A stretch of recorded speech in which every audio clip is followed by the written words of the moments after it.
c'était une véritable star. Hubert Reeves, il y a quelques années en France. Oui, je crois que c'était vraiment un précurseur dans la démocratisation de la science. J'ai des souvenirs de jeunesse. Quand j'avais une dizaine d'années, j'avais un CD et c'était Hubert Reeves qui parlait et qui racontait ce qu'il y avait dans son livre Poussière d'étoiles, et il y avait cette voix et je l'écoutais littéralement tous les soirs. Hubert adorait par-dessus tout les mathématiques. Il fait des travaux très importants sur le beryllium, le boré de lithium. Il y en a dans l'univers, il aurait dû disparaître dans les étoiles n'en forment pas. Une sorte de compréhension de ce qui était au-delà de l'univers observable.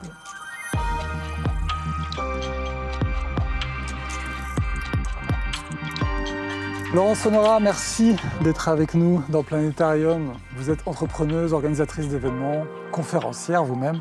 Vous êtes également derrière la chaîne YouTube Ideas in Science. Et vous êtes également auteur. Hubert Reeves, tout n'est pas foutu. Laurence Honora, c'est l'héritage d'Hubert Reeves qui nous réunit aujourd'hui tous les trois. Qui était Hubert Reeves et pourquoi précisément il nous a réunis aujourd'hui ? Alors Hubert Reeves, évidemment, on pense à astrophysicien, mais aussi tout de suite, ce qui nous vient à l'esprit, c'est que c'était un grand humaniste qui s'intéressait beaucoup au ciel, mais aussi beaucoup à la Terre. Hubert aurait tout à fait pu devenir botaniste plutôt qu'astrophysicien, ouais. Émerveillé par la beauté en général, et toujours très très à l'écoute. Et on ne peut pas parler de lui sans parler de ses yeux. Ses yeux bleus, extrêmement malicieux, toujours prêt à faire une blague, et puis sa voix de ténor qui était vraiment inimitable avec ses airs roulés à la bourguignonne ou à la québécoise. Je vais vous parler de la vie, non pas seulement comme un biologiste, mais comme un astrophysicien que je suis. C'est-à-dire que je vais essayer d'intégrer cette question, ce problème de l'origine de la vie dans un contexte plus général qui est celui de l'origine de l'univers. Tristan Vey, vous êtes journaliste scientifique au Figaro, chef de service sciences au journal. Qu'est-ce que ça évoque pour vous, cette figure d'Hubert Reeves ? Hubert Reeves, moi, j'ai pas eu la chance de le rencontrer ou de le connaître, parce que je suis arrivé dans ce métier, c'était déjà un vieux monsieur. En revanche, j'ai des souvenirs de jeunesse, parce que quand j'avais une dizaine d'années, j'avais un CD, et c'était Hubert Reeves qui parlait et qui racontait ce qu'il y avait dans son livre Poussière d'étoiles, et il y avait cette voix, et je l'écoutais littéralement tous les soirs avant de m'endormir. Il durait 49 minutes. J'ai touché pour la première fois la physique des étoiles et un peu plus que simplement voilà, le ciel étoilé, les constellations. J'ai commencé à comprendre que c'était qu'une galaxie, à m'imaginer les distances dans le cosmos. C'est là que j'ai commencé à essayer de faire cet effort d'imagination, de me représenter ce qu'était l'espace. Et ça m'a jamais quitté depuis. Et je me dis que c'est peut-être à cause de ça que j'ai pas eu aussi Je pense que c'est une figure pour moi un peu intouchable. Et du coup, ça m'est jamais venu à l'esprit d'aller l'interviewer, par exemple. À une époque où j'étais journaliste, j'aurais pu aller l'interviewer sans problème, etc. Et pour moi, c'était une figure un peu, comme gravée dans le marbre. Vous avez évoqué Poussière d'étoiles, évidemment. Ça nous fait un point commun, je dois dire. Moi, c'est le premier livre de vulgarisation scientifique que j'ai lu, en tout cas concernant l'espace. Préadolescence, c'était Poussière d'étoiles, une expression qui est presque passée dans le langage courant en France. Qu'est-ce qu'elle signifie, cette expression ? Nous sommes des poussières d'étoiles.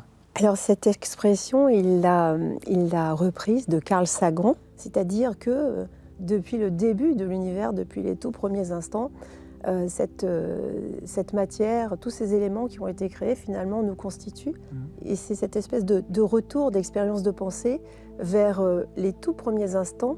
Et de la même façon, on peut prolonger en disant nous faisons tous partie du cosmos, une seule entité, ce même cosmos. Hubert était très sensible à cette notion-là. Et puis c'est beau, la poussière d'étoiles. C'est un petit peu comme vous disiez, vous vous endormiez en écoutant la voix d'Hubert. Eh bien, c'est un peu le marchand de sable, le marchand de sable qui passe, qui nous éblouit, qui donne de belles images et on fait de jolis rêves après. Vous parlez de Carl Sagan. Oui. Effectivement, l'expression d'origine, elle est de lui, mais elle n'était pas aussi poétique. En anglais, il ne disait pas Stardust. Carl Sagan, il disait Star Stuff. La traduction d'Hubert Reeves, elle est beaucoup plus poétique. En fait, si on regarde tous les titres de ses ouvrages, il les a empruntés à des poètes. Par exemple, Patience dans l'azur, Patience, patience dans l'azur, chaque atome, voilà, et l'espoir et la chance d'un fruit mûr, c'est Paul Valéry Et puis, si on prend là où croit le péril, croit aussi ce qui sauve. Donc c'est la période un peu plus, on va dire, écolo et puis un peu plus aussi inquiète. Là, ce sont des vers de Hölderlin. Il lisait du Paul Éluard, tout en écoutant de la musique. Hubert adorait par-dessus tout les mathématiques. Et c'est ce qui l'a conduit à ne pas finalement devenir botaniste, mais à devenir astrophysicien parce que les mathématiques étaient plus belles dans la physique que dans la botanique. Tristan Webb, pour être un bon scientifique, il faut aussi être poète, pas forcément. Ça aide peut-être. Oh, ça aide. Je connais vraiment pas de grands scientifiques qui ne soient pas soit bons musiciens, soit bon écrivain. Et en tous les cas, je connais pas de très grands scientifiques qui n'aient pas beaucoup d'imagination. Les mathématiciens ont besoin d'imagination. Tous les grands scientifiques, pour explorer des zones nouvelles, pour avoir ce courage-là, il faut être armé d'un autre bagage que simplement, on va dire, la réflexion pure, rigoureuse. La réflexion mathématique est bien plus empreinte d'imagination qu'on l'imagine, et c'est vrai de toutes les sciences. On va parler de son héritage scientifique, mais juste avant, quand même, il faut le préciser, c'était une véritable star. Hubert Reeves, il y a quelques années, en France, il y avait, on connaît le commandant Cousteau pour la mer, c'était l'équivalent du commandant Cousteau pour l'espace. Oui, je crois que c'était vraiment un précurseur dans la démocratisation de la science. Et même, j'irais jusqu'à dire, dans la démocratisation de la connaissance. Alors parlons de la contribution scientifique d'Hubert Reeves, de son héritage scientifique. Astrophysicien, il était spécialiste de la nucléosynthèse. Tristan Webb, en 2 mots, qu'est-ce que c'est que la nucléosynthèse? C'est un mot très compliqué pour parler du moment où les atomes se forment. Et il y a plusieurs étapes de formation des atomes. Un premier qui se passe au tout début de l'univers. Donc les atomes légers se forment à partir des protons et des neutrons et des électrons qui sont dans cette soupe. Ils s'associent. On forme l'hydrogène, l'hélium, un petit peu d'éléments un peu plus lourds, le lithium, le beryllium, le bore, mais en relativement faible quantité. Et il y a une deuxième étape de la nucléosynthèse qui se fait dans les étoiles. C'est le sens du poussière d'étoiles dont on parlait tout à l'heure. Les étoiles sont des fabriques à éléments plus lourds. Et donc du coup, là, on va faire tous les éléments jusqu'au fer à peu près dans les étoiles. Et puis lorsque les étoiles explosent, là, on va faire tout le reste. Pendant l'explosion, on va non seulement faire tout le reste des éléments, et puis en plus l'explosion, on va les disséminer, et donc ça va ensemencer l'univers d'une certaine manière. Et Hubert Reeves, lui, a travaillé, donc il a fait sa thèse un peu sur cette nucléosynthèse stellaire, mais après, ses grands travaux, au début des années 70, il fait des travaux très importants sur le beryllium, le bore et le lithium, dont on ne sait pas pourquoi finalement il y en a dans l'univers, il aurait dû disparaître dans les étoiles n'en forment pas. C'est des éléments intermédiaires en fait, ils sont trop fragiles et ils disparaissent. Et Hubert Reeves a montré qu'en fait on pouvait expliquer leur présence par un phénomène qui s'appelle la spallation. En gros, avec des rayonnements très énergétiques, on arrive à casser des atomes plus lourds et à créer ces atomes légers. Et l'autre, c'est sur le deutérium. Et pareil, le deutérium, c'est de l'hydrogène lourd, donc avec un noyau qui est fait d'un proton et d'un neutron.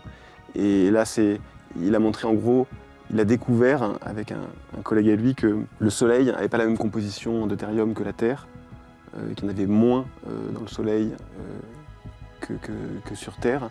Et du coup, il a fallu trouver une explication à ça. Et ça a été c'était le point de départ de quelque chose qu'on utilise toujours aujourd'hui, qui est le rapport deutérium sur H, et qui permet de comprendre la formation des planètes et des étoiles, de comprendre que les planètes se forment en même temps que les étoiles, la distance à laquelle elles se forment, etc. etc. Enfin, après, c'est tout un champ que ça a ouvert. Il a travaillé à Paris, il a travaillé d'abord en Belgique, c'est ça, et après il est venu à Paris? Quand il a eu son doctorat en astrophysique nucléaire, là on se situe en 1960, il a été embauché à l'Université de Montréal. Donc il a commencé à travailler en tant que professeur de mécanique quantique, d'électrodynamique. Il a travaillé pendant 4 ans. Et pour lui, cette routine était insupportable. Savoir qu'il allait passer sa vie dans ce tout petit endroit de l'univers, pour lui, non, ça n'avait pas de sens. En plus de ça, une autre chose le contrariait, c'était qu'on avait 10 ouvrages en langue anglaise pour un seul en langue française. Donc il estimait que c'était au détriment de la connaissance. Donc cette espèce d'accumulation l'a mise dans une sorte de tristesse, et les rencontres de la vie ont fait qu'il a été invité, professeur invité, à l'université de Louvain, et il a passé 1 année là-bas. Et encore, il a, au fil des conférences qu'il a données là-bas, fait la rencontre d'un monsieur, monsieur Bernas, Et ce monsieur avait un laboratoire, il dirigeait un laboratoire à Saclay. Il a invité Hubert en 1964 à venir faire partie de son équipe. Et c'est là qu'Hubert est arrivé en France. Donc il est resté, on va dire pour simplifier, les 34 premières années de sa vie, les 30 et quelques premières années de sa vie au Québec et les 50 autres en France. Et sur quoi est-ce qu'il travaillait à Saclay ? Et en fait, c'est un laboratoire qui s'occupait de physique des particules. Ouais. Et c'est là qu'il a mené une expérience avec Johannes Geiss sur la composition du vent solaire. C'est à ce moment-là qu'il a commencé à travailler là-dessus. Et c'est une expérience qui est partie sur plusieurs missions Apollo, peut-être 7, 8, enfin beaucoup de missions Apollo. Et ça lui a valu un prix, qui est le prix Albert Einstein, on ne le sait pas, mais qu'il a eu conjointement avec monsieur Johannes Geiss. Et alors en étudiant la nucléosynthèse, il a aussi forcément, en tout cas la nucléosynthèse primordiale, dont vous nous parliez à Tristan Veil, il a forcément aussi étudié le Big Bang. Et alors il a même connu ou côtoyé, vous le racontez dans le livre, Georges Lemaître, le père de la théorie du Big Bang. Oui, la première fois qu'il a entendu parler du Big Bang, c'était avec un autre Georges Gamow, qui lui donnait des cours. Il l'adorait, ce Georges Gamow jovial. Au passage, une information intéressante, c'est que Hubert, il a été au bon moment, au bon endroit. Quand il était à Cornell, il était entouré de sommités. Et il était entouré de Feynman, il était entouré, Edwin Salpeter bien sûr, qui était son directeur de thèse, lui-même élève de Hans Bethe. Il était dans un contexte bouillonnant d'idées, bouillonnant de talents. Et effectivement, lorsqu'il est allé en Belgique, il s'est rendu au domicile de Georges Lemaître. Et Georges Lemaître l'a accueilli jouant du piano. Donc c'était effectivement lui aussi un physicien, mais un physicien qui n'était pas que physicien. C'était un musicien et c'est quelqu'un qui avait aussi une dimension religieuse. Et il a pu mener les deux de front toute sa vie, si on peut appeler ça comme ça, parce qu'il a pensé continuer du début jusqu'à la fin de sa carrière à dire que si l'on menait les deux distinctement, les deux, on pouvait les faire cohabiter. Il a demandé à Hubert ce que Hubert pensait de tout ce qui se passait, de cette théorie, de l'évolution des choses. Et il a confié à Hubert avoir regretté de s'occuper de physique. Il a regretté de se pencher plus vers les mathématiques qui l'ont finalement empêché de continuer d'être dans cette évolution-là. Grosso modo, il y croyait peut-être pas tant que ça au Big Bang. Il a également côtoyé Fred Hoyle, oui. inventeur lui de l'expression du Big Bang. Oui, un jour à la BBC, c'est lui qui pour la première fois a sorti cette expression, si on peut l'appeler comme ça, le grand bang. Et c'est une expression qui a été reprise quelques jours après par The Listener et qui depuis est l'expression consacrée, qui n'a jamais bougé. Le nom donné par Georges Lemaître, c'est la théorie de l'atome primitif. Oui. C'est qui est assez joli, moi je trouve. Big Bang, ça a plus frappé les esprits. C'était un bon coup de com. Plus anglo-saxon aussi. Ouais. Et puis, c'est un coup de com' inversé, parce que l'histoire est bien connue maintenant, mais il disait ça pour s'en moquer. Donc c'est un peu une sorte d'effet stressant, quoi. Il voulait se moquer de quelque chose et il lui a donné plus de popularité. Le terme est encore en vogue de nos jours. Et puis l'étude elle-même du Big Bang à l'époque était très en vogue aussi. C'était un sujet d'étude populaire. Est-ce que ça l'a encore aujourd'hui, autant ? Ah oui, la cosmologie. Alors, en cosmologie, oui, parce qu'en fait, il y a...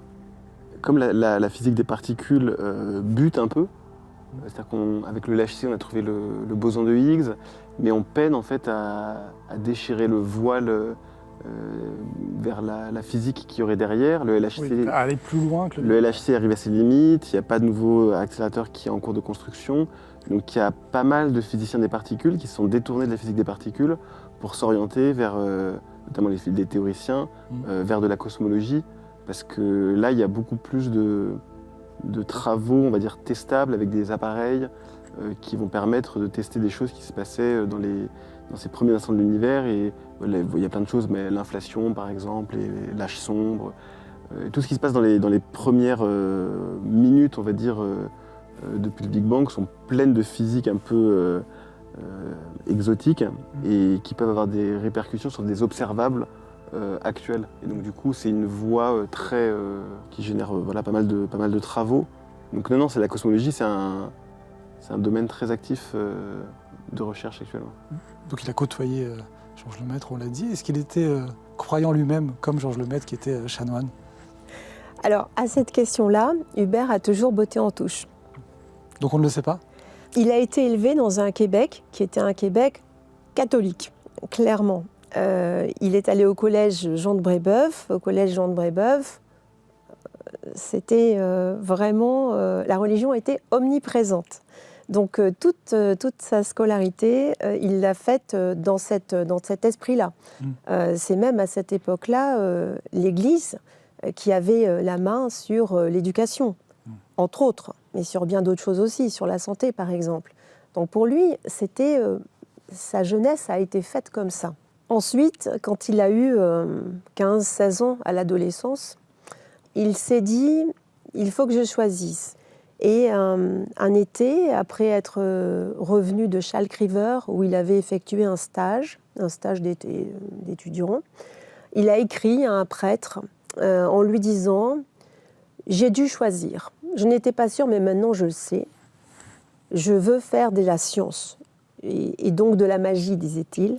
Je veux faire de la science. Et mon cœur n'est plus à réciter des textes religieux. Mon cœur n'est plus là. Je veux me consacrer aux mathématiques. » Et Hubert ne faisait que les choses de façon entière. Il ne faisait pas les choses, pas de demi-mesure, vraiment. Pas du tout même. Alors il est parti comme ça. Mais chasse naturelle, il revient au galop. Et il a eu toute sa vie des questionnements. Vraiment. D'abord, quand il observait la nature, il adorait observer. Il était dans le doute et dans le questionnement devant, par exemple, un coucher de soleil.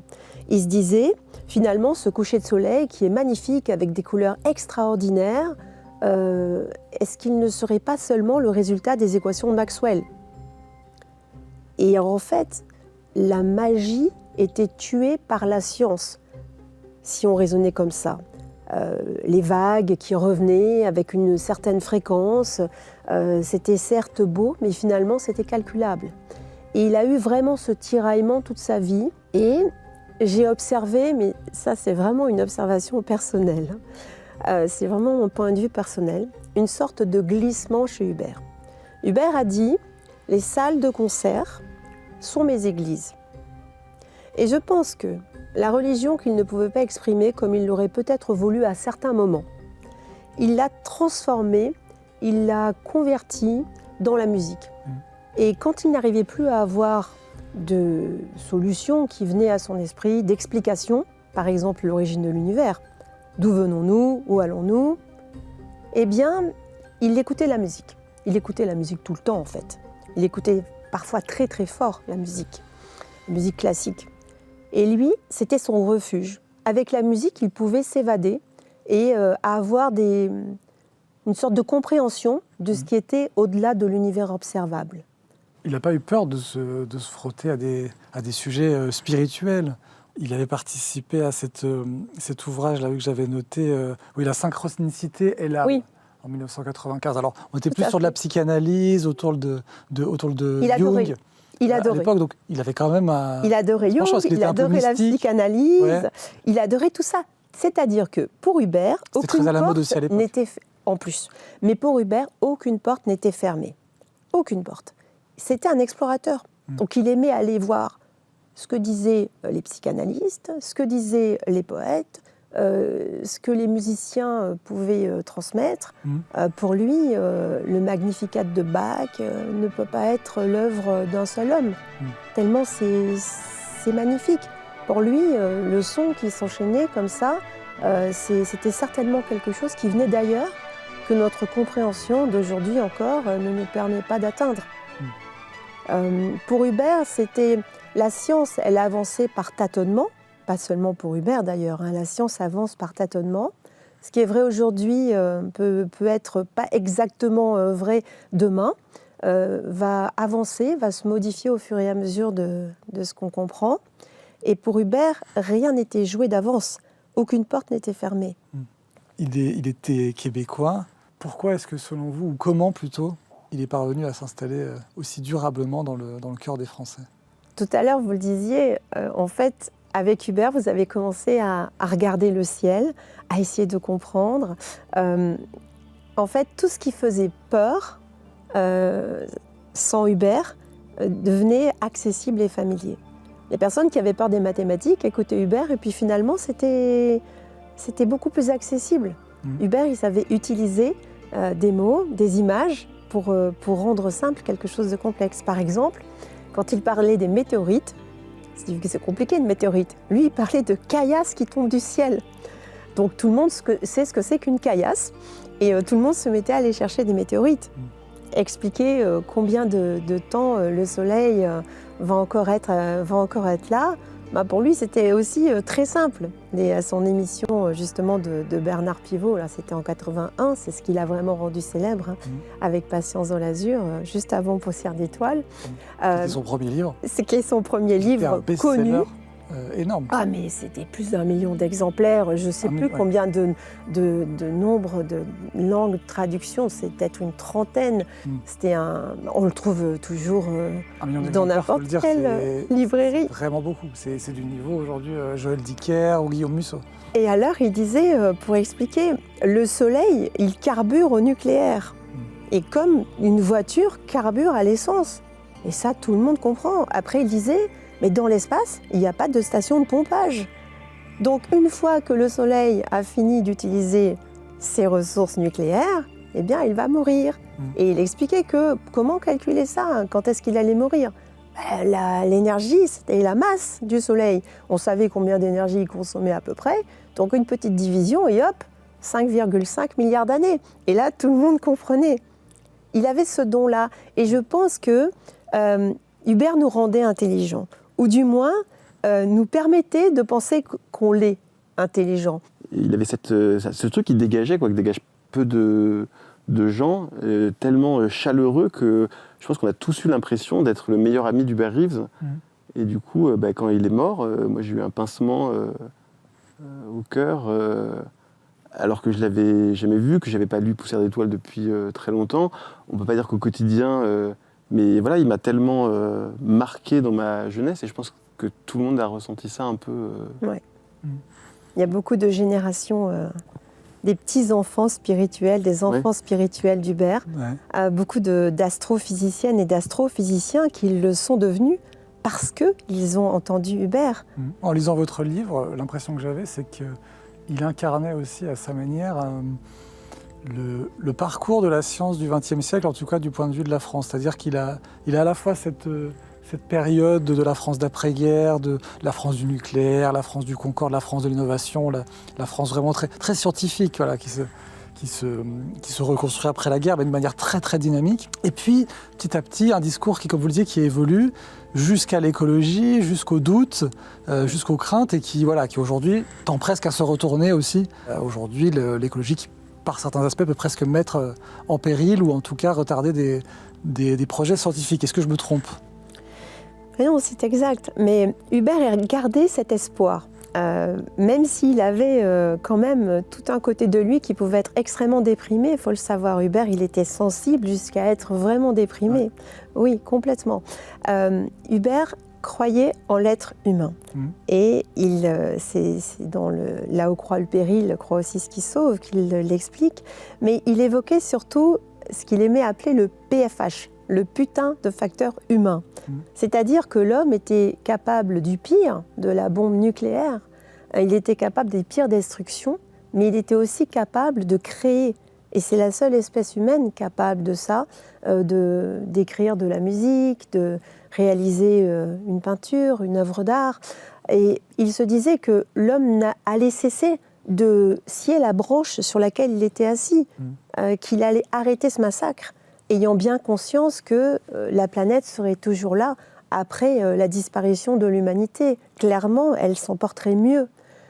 Donc Hubert, oui, il était très conscient que ça pouvait aller très loin, jusqu'à des dégâts colossaux et voire même irréversibles, et il en avait extrêmement peur.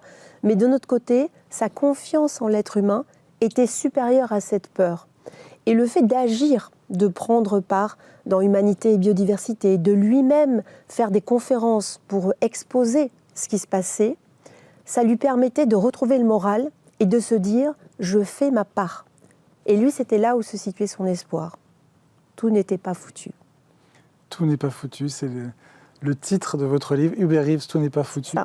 Laurence Honorat, merci d'avoir été avec nous dans cette émission de Planétarium. Une dernière question, rapidement, qu'est-ce qu'on en gardera dans le futur de son héritage, selon vous, d'Hubert Reeves? Qu'est-ce qui restera de lui?